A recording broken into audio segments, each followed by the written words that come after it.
नमस्कार and I welcome to all of you in global lookout. दोस्तों, बिलावल भुट्टो जरदारी ये पाकिस्तान के फॉरेन मिनिस्टर है। इनके बारे में थोड़ा और बताऊं तो इनके जो नाना थे जुल्फिकार अली भुट्टो, वो पाकिस्तान के प्राइम मिनिस्टर थे जब 1971 में इंडिया ने पाकिस्तान को वॉर में हराया था। पाकिस्तान ने वर्ल्ड वॉर टू के बाद सबसे बड़े सरेंडर करने का रिकॉर्ड अपने नाम किया था। इनकी मदर थी बेनजीर भुट्टो, जो कि एक सुसाइड बॉम्ब ब्लास्ट में मारी गई थी। तो कुछ इस तरीके की है इनकी फैमिली हिस्ट्री। पाकिस्तान के अच्छे खासे रसूखदार फैमिली से ये बिलोंग करते हैं, लेकिन इनकी जो लैंग्वेज है वो अगर आप लोग देखेंगे तो आपको वो फीलिंग नहीं आएगी। दरअसल हाल में ही कुछ ऐसे इवेंट हुए पाकिस्तान की तरफ से कि उनको आप लोग अगर नोटिस करोगे तो आपको लगेगा कि ये जो पाकिस्तान के फॉरेन मिनिस्टर है, ये पाकिस्तान को रिप्रेजेंट करने के लिए नहीं बल्कि पाकिस्तान की बेइज्जती कराने के लिए मिनिस्टर बने हैं। सबसे पहले तो हुआ क्या है कि हाल ही में इनने एक कमेंट किया था मोदी जी के बारे में, जो कि बहुत ही ज़्यादा घटिया था। किसी मिनिस्टर से इस तरीके की कमेंट की एक्सपेक्टेशन नहीं की जा सकती थी। दरअसल इनका ये जो कमेंट था वो साफ झलकाता था इनकी जो फ्रस्ट्रेशन थी पिछले कुछ दिनों में उसको।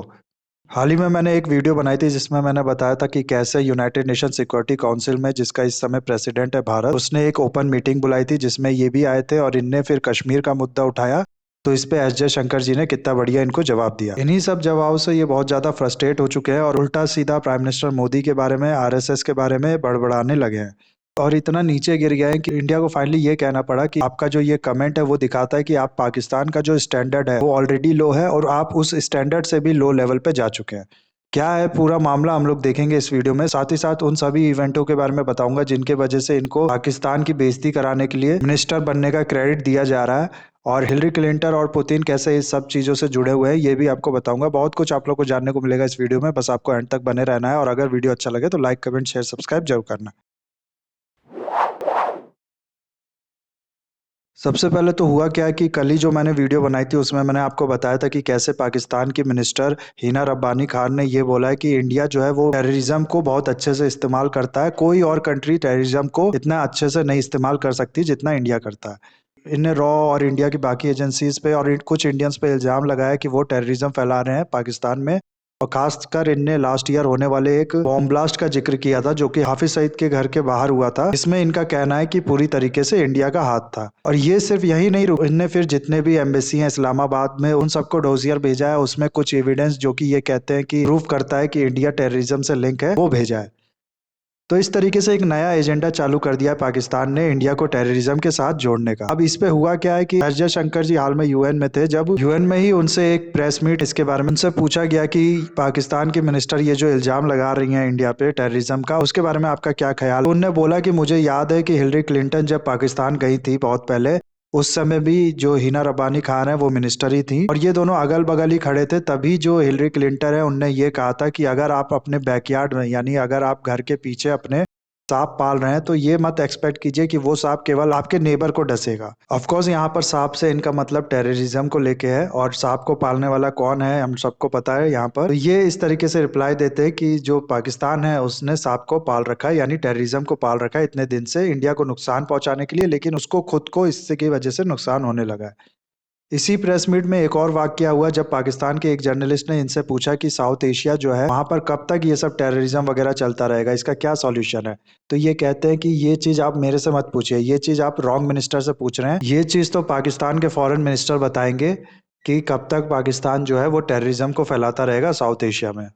ना अब हुआ क्या है कि जिस मीटिंग के बारे में मैंने आपको बताया कि एस जयशंकर जी ने बुलाई थी यूनाइटेड नेशन सिक्योरिटी काउंसिल में, उसमें एस जयशंकर जी ने पाकिस्तान को ये कह दिया था कि ओसामा बिन लादेन को पालने वाले और अपने नेबरिंग कंट्री के पार्लियामेंट में अटैक करने वाले लोगों को ज्यादा ज्ञान बांटने की जरूरत नहीं है पीस के बारे में।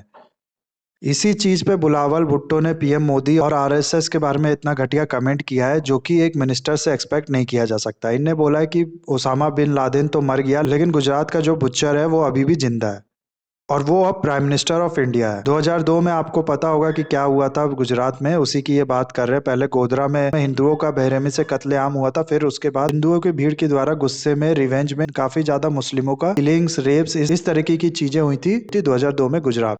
और उस समय जो मोदी जी हैं वो सीएम हुआ करते थे गुजरात के, और उसी के बाद से अपोजिशन हो गया, कई ज्यादा सिक्योरिटी एजेंसी हो गई, लॉयर्स हो गए, यहाँ तक कि पाकिस्तान भी हो गया। प्राइम मिनिस्टर मोदी पे ये इल्जाम लगाती रहती है कि वो इस चीज में शामिल थे। हालांकि इस चीज में काफी इन्वेस्टिगेशन भी चली है और हर चीज में मोदी जी को क्लियर चिट मिल गई है, लेकिन फिर भी आज भी मोदी जी को इसमें इस चीज को लेके इल्जाम लगाया जाता है और इसमें नाम उनका इन्वॉल्व किया जाता है।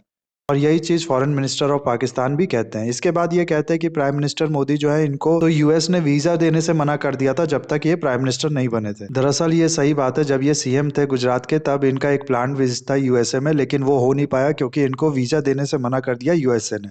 लेकिन उसके बाद क्या हुआ और आज की क्या परिस्थितियां हैं उसके बारे में ये कुछ नहीं बोलते। आज के टाइम में यूएसए जो है वो पैम्परिंग करने में लगा हुआ है, इंडिया को मनाने में लगा हुआ है कि किसी भी तरह वो हमारी तरफ आ जाए। और जिस तरीके की फॉरेन पॉलिसी इंडिया फॉलो कर रहा है मोदी जी के अंदर, ये साफ मैसेज भेजता है यूएसए को कि हम केवल अपने इंटरेस्ट के अकॉर्डिंग काम करेंगे, आपके दबाव में आके या फिर आपके पैम्परिंग के प्रभाव में आके कोई भी डिसीजन नहीं लेंगे।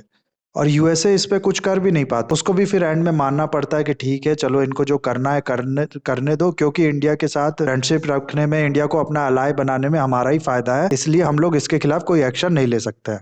वही पाकिस्तान के ही एक प्राइम मिनिस्टर ने जरूरत कर दी थी रशिया से ऑयल खरीदने की। उसके बाद उनका क्या हाल हुआ वो हम सब जानते हैं। अगले दिन वो प्राइम मिनिस्टर ही नहीं थे, वो चिल्लाते रह गए कि यूएसए मेरे को हटाने की कोशिश कर रहा है। ये जो भी हो रहा है इसमें यूएसए की साजिश है, लेकिन उनका कुछ भी प्रभाव नहीं हुआ। तो ये सब चीज बिलावल भुट्टो को नहीं दिखती है, उनको खाली दिखता है कि आज से 8-9 साल पहले यूएसए ने प्राइम मिनिस्टर मोदी का वीजा जो है वो उसको देने से मना कर दिया था, और यही बात वो करते हैं इसमें। उसके बाद ये कहते हैं कि ये जो प्राइम मिनिस्टर है ये आरएसएस के प्राइम मिनिस्टर है, और ये जो फॉरेन मिनिस्टर है ये आरएसएस के फॉरेन मिनिस्टर है। और ये कहते हैं कि आरएसएस एक ऑर्गेनाइजेशन है जो अपनी इंस्पिरेशन लेती है हिटलर के एसएस से। तो दरअसल एसएसएस जो है इसका नाम है स्कट सफल, इसको शॉर्ट में एसएस भी कहा जाता है। ये एक तरीके की पैरा मिलिट्री फोर्स थी नाजी जर्मनी में हिटलर के टाइम पे। इसका जो मेन काम था वो ये नाजीज की जो रेशियल पॉलिसी थी उनको ये इम्प्लीमेंट करती थी। जितने भी कॉन्सेंट्रेशन कैंप होते थे, एक्सटर्मिनेशन कैंप होते थे, यही वो चलाती थी। और सारे यूज के एग्जीक्यूशन हो गया या फिर और भी अलग तरीके के काम जो नाजी करवाना चाहते थे वो इसी ऑर्गेनाइजेशन के थ्रू करवाते थे। तो देख सकते हैं आप लोग इस तरीके के जवाब आदमी तभी देता है जब वो बहुत ज़्यादा फ्रस्ट्रेट हो चुका हो, और इनका बनता भी है फ्रस्ट्रेट होना। एक दिन पहले भी जैसा कि मैंने अपने पिछले वीडियो में बताया कि इनने कश्मीर का जिक्र किया था, उस पर एस जयशंकर जी ने किस तरीके से इनका रिप्लाई किया था। तो इन सब चीज़ों से ये फ्रस्ट्रेट हो चुके हैं, और फिर इस तरीके की बेहुदा बातें, नीचता वाली बातें जो एक मिनिस्टर से एक्सपेक्ट नहीं की जा सकती, उस तरीके की बातें ये करते हैं ना। अब इन सब पे हुआ क्या है कि इंडिया में तो बवाल मचा हुआ है। बीजेपी ने पाकिस्तान एम्बेसी के बाहर प्रोटेस्ट करना शुरू कर दिया है। इस तरीके के नारे लगाने लगे हैं कि पाकिस्तान होश में आ जाओ, औकात में आ जाओ, माफी मांगो, ये सब कहने लगे हैं। इसके बाद इंडिया का ऑफिशियल रिस्पांस भी आया इस चीज को लेके, जिसमें मिनिस्ट्री ऑफ एक्सटर्नल अफेयर्स के स्पोक्स पर्सन अरिंदम बागची ने कहा है कि ये जो रिमार्क है ये बहुत ज्यादा अनसिविलाइज्ड है, और ये एक नया लो क्रिएट करती है जो पाकिस्तान का स्टैंडर्ड है उसमें। यानी कहने का मतलब है कि पाकिस्तान का जो स्टैंडर्ड है वो ऑलरेडी गिरा हुआ है, लेकिन उसमें भी ये वाला जो कमेंट वो और लो क्रिएट करती है। इसके बाद ये कहते हैं कि पाकिस्तान के फॉरेन मिनिस्टर का जो फ्रस्ट्रेशन है उसको अच्छा होगा अगर ये डायरेक्ट करें पाकिस्तान में जो मास्टरमाइंड है टेररिज्म के, जिनने टेररिज्म को as a state policy use किया है, उनके अगेंस्ट में। पाकिस्तान ये कहता है कि पाकिस्तान को अपना माइंडसेट चेंज करने की जरूरत है, इस तरीके से पैरिया बन के रहने की जरूरत नहीं है। और साथ ही साथ इसमें यह भी ऐड किया जाता है कि पाकिस्तान के जो फॉरेन मिनिस्टर है वो 1971 में क्या हुआ था इस दिन उसको भूल गए हैं। 1971 में जो हुआ था वो डायरेक्ट रिजल्ट था जो जेनोसाइड वेस्ट पाकिस्तान के लोग ईस्ट पाकिस्तान में बंगालियों और हिंदुओं पे कर रहे थे उसका।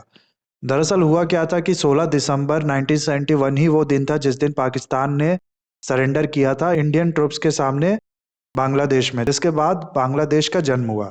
ये जो सरेंडर था ये वर्ल्ड वॉर 2 के बाद सबसे बड़ा सरेंडर था और इसी ऑफिशियल आर्मी के द्वारा। अरिंदम बागची जी कहते हैं कि अफसोस है कि अपने माइनॉरिटी के अगेंस्ट जो पाकिस्तान का रिस्पॉन्स है वो आज भी चेंज नहीं हुआ है इतना सब कुछ हो जाने के बाद। साथ ही साथ अरिंदम बागची जी ये भी कहते हैं कि हाल में जो कॉन्फ्रेंस हुए हैं और जो भी इवेंट हुए हैं उसमें ये देखने को मिला है कि काउंटर टेररिज्म के अगेंस्ट में जो सारी दुनिया है वो यूनाइट हो रही है और सीरियस लेने लगी है इस चीज को। इसकी वजह से हो क्या रहा है कि पाकिस्तान अपने टेररिज्म की पॉलिसी फॉलो कर नहीं पा रहा है। उसको डर है कि अगर हम लोग करेंगे तो सब फिर हमसे सवाल करेंगे, और इसलिए वो फ्रस्ट्रेट हो चुका है और इस तरीके के अब इंडिया पे ही सवाल उठाने लगा है। इस स्टेटमेंट में एक नया टर्म दिया जाता है मेक इन पाकिस्तान टेररिज्म। तो अब तक हम लोग made in China, make in India सुनते थे, अब मेक इन पाकिस्तान टेररिज्म भी एक नया वर्ड मिल गया है। एक और चीज यहाँ पर ऐड की जाती है कि न्यूयॉर्क, पुलवामा, पठानकोट ये सब वो शहर हैं जो ऑलरेडी पाकिस्तान स्पॉन्सर टेररिज्म का स्कार जो है वो झेल चुके हैं। पाकिस्तान वो कंट्री है जो कि ग्लोरीफाई करती है ओसामा बिन लादेन को, लखवी, हाफिज सईद, मसूद अजहर, साजिद मीर, दाऊद इब्राहिम, इन सबको शेल्टर प्रोवाइड करती है। कोई भी कंट्री दुनिया में ऐसी नहीं है जिसके अंदर 126 यूएन डेजिग्नेटेड टेररिस्ट रहते हो और 26 यूएन डेजिग्नेटेड एंटिटीज को वो शेल्टर प्रोवाइड करता हो। एंड में ये कहते हैं कि पाकिस्तान को अंजलि कुथे के स्टेटमेंट को सुनना चाहिए था कि कल उनने क्या कहा और इसको सीरियस लेना चाहिए था। दरअसल अंजलि कुथे जो है ये 26/11 जब हुआ था तो कामा हॉस्पिटल में नर्स थी और इनने पहले ही ऊपर से देख लिया था नीचे टेररिस्ट को, उनको शूट करते हुए सिक्योरिटी गार्ड्स को। फिर ये दौड़ के गई मैटरनिटी वार्ड में जहां इनने 20 प्रेग्नेंट वुमेन को एक अलग जगह शिफ्ट कर दिया पेंट्री में और जो आयरन ग्रिल था उसको बंद कर दिया ताकि जो टेररिस्ट है वो अंदर आ ना पाए और इस तरीके से ये 20 प्रेग्नेंट वुमेन्स को बचा पाई। इसी बीच एक और चीज हुआ कि एक वुमेन का इसमें लेबर पेन शुरू हो गया और उसने डिलीवरी भी की इसी टाइम पे। और ये डिलीवरी भी, हालांकि अंजलि कुते कोई डॉक्टर नहीं थी, ये सिर्फ नर्स थी, लेकिन इनकी मदद से एक हेल्थी बच्चा पैदा हुआ। ने हाल में ही यूनाइटेड नेशन सिक्योरिटी काउंसिल में अपने स्पीच में ये बताया है कि कैसे जब इनको बुलाया गया बाद में आइडेंटिफाई करने के लिए कसाब को, तो कसाब ने बोला कि मैडम आपको मैं अभी भी याद हूँ। तो ये बहुत शॉक हो गई कि कैसे ये अभी भी इतना ज्यादा खुश होकर पूछ रहा है। कोई भी गिल्ट इसके चेहरे पे नहीं था और उसके अंदर जो सेंस ऑफ प्राइडनेस थी और सेंस ऑफ विक्ट्री थी वो ये कहती है कि अभी भी मेरे को हॉन्ट करती है। तो ये सब रिस्पॉन्ड किया गया इंडिया की तरफ से, जो बिलावल भुट्टो का कमेंट था प्राइम मिनिस्टर मोदी और आरएसएस के बारे में, उसके अगेंस्ट में। इसके अलावा रिसेंट में एक और इवेंट हुआ है कि दरअसल पाकिस्तान के पेट्रोलियम मिनिस्टर ने कुछ दिन पहले ये कहा था कि रशिया से हम लोग बात कर रहे हैं, रशिया हम लोग को सस्ते दामों पे तेल देने के लिए राजी हो गया है। लेकिन रशिया की तरफ से कोई ऐसा रिस्पांस आया नहीं था और ऐसा सुनने में आ रहा था बाकी सोर्स से कि रशिया ने इस चीज के लिए पाकिस्तान को मना कर दिया है। अब बिलावल भुट्टो साहब जो हैं, इनने हाल ही में एक प्रेस मीट में ये कह दिया है कि हम लोग कोई भी रशिया से ऑयल नहीं खरीद रहे हैं, उससे खाली व्हीट खरीद रहे हैं और ऑयल की हमारी कोई भी बातचीत नहीं हो रही रशिया के साथ। अब आप लोग खुद ही देखो, एक ही गवर्नमेंट के दो मिनिस्टर, एक पेट्रोलियम मिनिस्टर और एक फॉरेन मिनिस्टर, ये खुद ही आपस में कॉन्ट्राडिक्टरी स्टेटमेंट दे रहे हैं। और बिलावल भुट्टो साहब अगर चाहते तो ये कह सकते थे कि ठीक है हम लोग बात कर रहे हैं, देख रहे हैं, अभी कोई रिस्पॉन्ड हुआ नहीं है, लेकिन ये कह देते कि कोई भी हम लोग को इतने सस्ते दामों पे ऑयल नहीं दे रहा है आज के टाइम में। तो इन्हीं सब रीजनों की वजह से कहा जा रहा है कि ये जो है ये पाकिस्तान को और ज्यादा बेइज्जत करने के लिए मिनिस्टर बने हैं, ना कि पाकिस्तान को रिप्रेजेंट करने के लिए। बाकी इस वीडियो को मैं यहाँ करूंगा खत्म। आई होप ये वीडियो आपको अच्छा लगा होगा। इसे लाइक, कमेंट, शेयर, सब्सक्राइब जरूर कीजिएगा। That's all, have a nice day, take care.